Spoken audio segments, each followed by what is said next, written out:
Welcome back to the bench. So we are headed out to the range here immediately.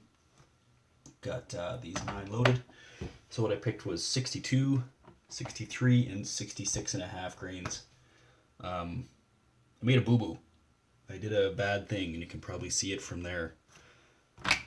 Had a couple casualties.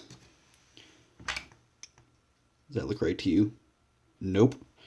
So last time, Some idiot didn't lock down the seating die at the measurement, or at the setting rather, and so I had to reset it up.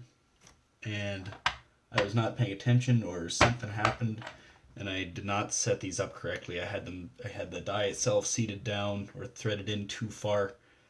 And what happens is the case mouth contacts the inside of the die, and then it starts pushing on the case rather than on the bullet, and then it just pushes in the shoulder.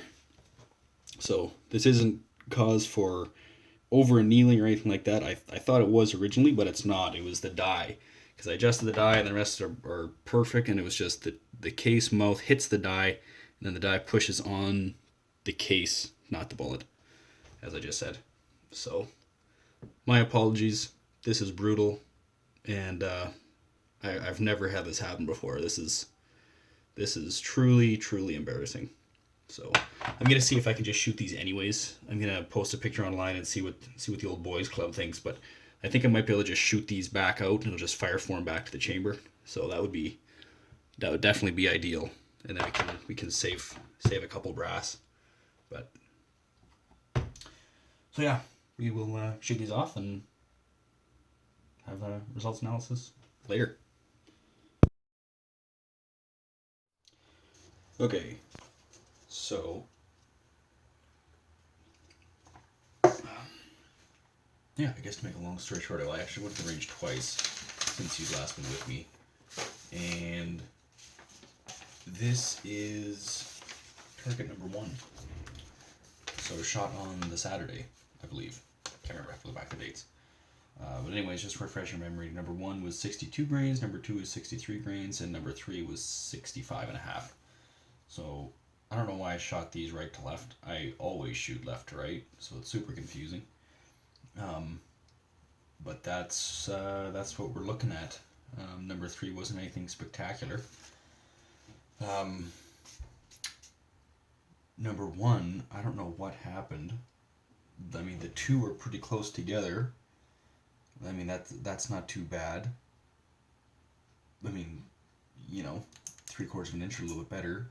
But then the third one, I don't know what happened, but I don't know where it is. It's gone. I mean, there was a wicked velocity spike.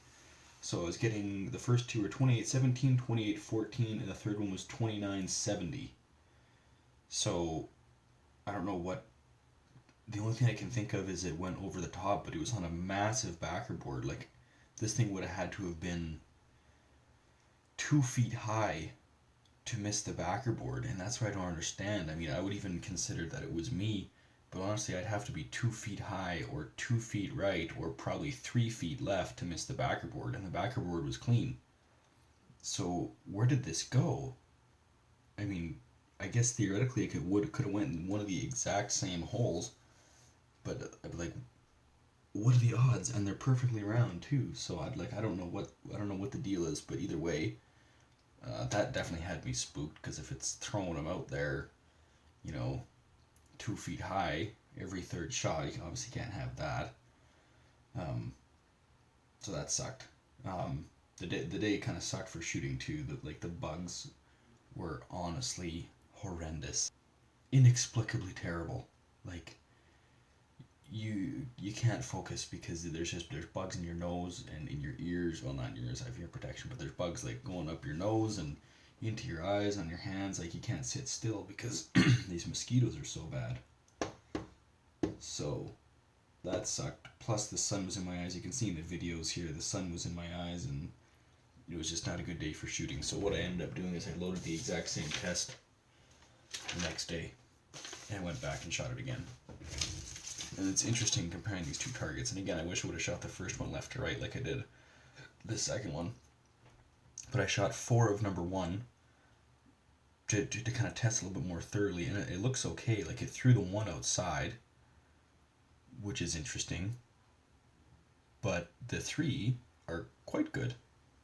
But the four together is still 0.817. Number two still looks pretty good. It looks pretty good on the first target and on the second target, and number three looks equally well. Second target's a little bit worse, but doesn't look good at all. So I'm not interested in number three. Number two is probably what I'm most interested in. Yeah, it's kind of hard to decipher the results here because they're a little bit inconclusive. I'm getting a little bit scattered results. Looking at the velocities, I'm having some trouble with these because I mean part of it I think at least on the first day I had that setting sun, and if it's a glaring sun over the Chrony, it won't give good readings. So I can't really trust much of these. But my main concern here is my extreme spreads are just huge. On some of them I'm getting almost 100 feet per second extreme spread. Like on number two, like my extreme spread the second day was 2863 to 2949. So I mean, it's not quite 100, but like that's substantial for an extreme spread. But at the same time, it was the best accuracy. So I don't know. Maybe the Chrony was reading weird. I'm having a hard time explaining it. Either way, I'm gonna ignore the velocities. I'm probably gonna load number two. It's pretty good accuracy. I mean, 0.787 is almost exactly 3/4 MOA. If you remember, 1 MOA at 100 is 1.047, so 3/4 MOA would be 0.785. So that's like, it's basically 3/4 MOA. And in the second target, it's scarcely worse. I wish and I think I can get this a little bit better. I'm out of time because a week from today I'm hunting. So I have to finish my load up here, and I can't be dinking around with this.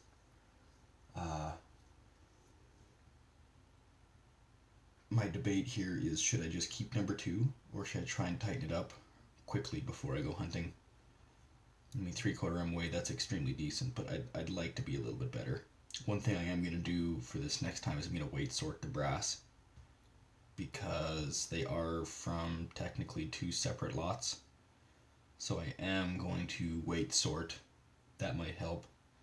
The other thing might be neck tension. If I had a neck turner, I'd turn the necks, but I don't, so I'm not going to. And I also think I might, if I do try tweaking it a little bit, I might try a Magnum primer. And I think that might lower my extreme spreads a little bit. I've never had trouble igniting the Hybrid 100s with just BR2s, but the 250 Magnums may have not getting a consistent ignition for whatever reason. Because with my 25 it works fine, but I don't know.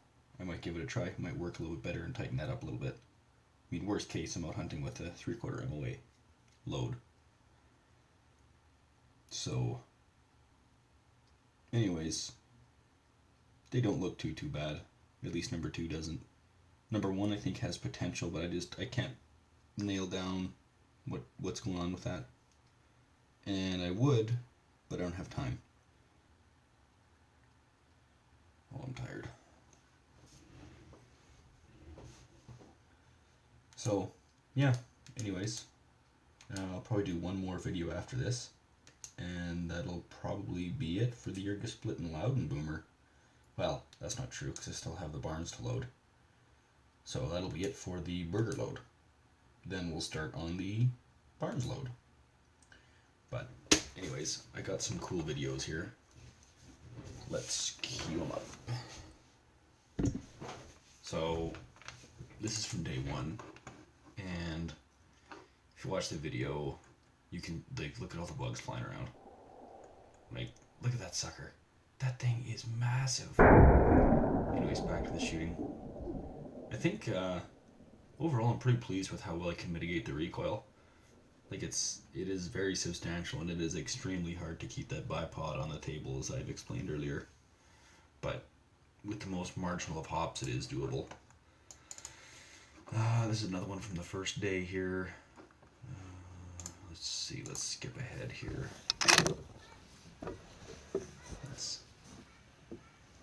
see me kind of nodding my head there. The correct form here is to try and get all that cheek fat, all that loose cheek skin, pushed up on top of the stock. So it looks funny, but you want all that flesh up on top of your stock. So you'll kind of see me doing that from time to time. Kind of go into a slow motion here.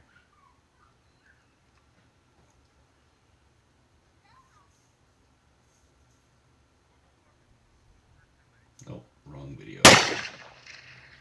That's a fast motion. I feel like I manage it pretty well. Yeah, going into the second day. Let's take a look here.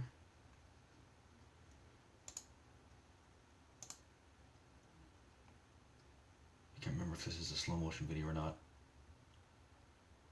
Honestly, these videos are just as much for my sake as they are for information purposes, because I think that one of the best things you can do for your shooting is to videotape yourself. Honestly. And if you can, do it in slow motion. Like, new phones these days have slow motion mode, and it is so handy. I think the next video here will show it. Like, it'll reveal your flinch, it'll reveal how you're holding the gun. Like, for example, one of the things that I've noticed is look to the right every single time on recoil.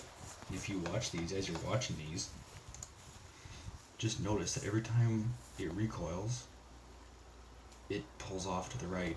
So I'm wondering if I'm not pushing it with my weak hand, or maybe I'm pulling it with my strong hand. I don't know, but I'm gonna have to. Maybe it's my. Maybe my shoulders aren't square. Like here, it doesn't look too bad. Like my left shoulder's a little bit farther forward because I'm grabbing the forend rather than a bag.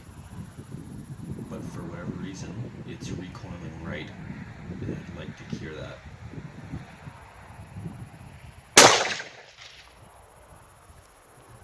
Like that doesn't look too bad, right? Like it just kind of looks like a light bump. But in the next video here, you look at the slow motion. Watch this. My whole body gets rocked. Like wham. Like it's pretty nuts, but yeah. This one I set the camera up farther, just a little bit further forward ahead of the muzzle. Just watch the camera vibration in slow motion when it's in the muzzle blast. Watch how long it vibrates for. Like it just pretty nuts. And this one, what is this one? Man, these are just so good for information.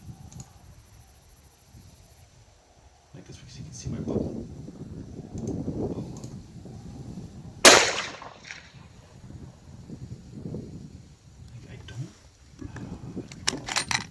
I think I might be pulling too hard with my right hand back into my shoulders, what I think I'm doing. Because my left hand, I think I push it. I think I'm pulling back too hard with my trigger hand back into my shoulder. Is exactly what I think is happening.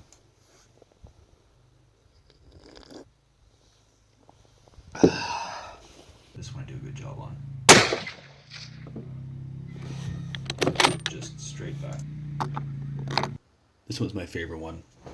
Man, you want to talk about barrel harmonics here? Just watch the barrel on this thing.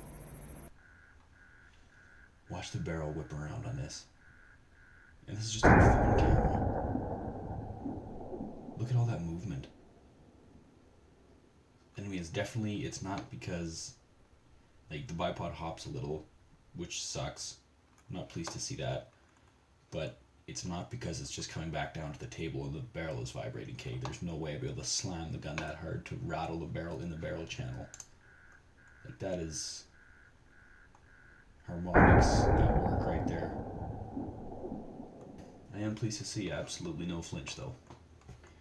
Even after all these with a 300 short. It's good. And that's it kind of for the videos. So I'll make some decisions on these, and probably one more video with the burgers. So stay tuned.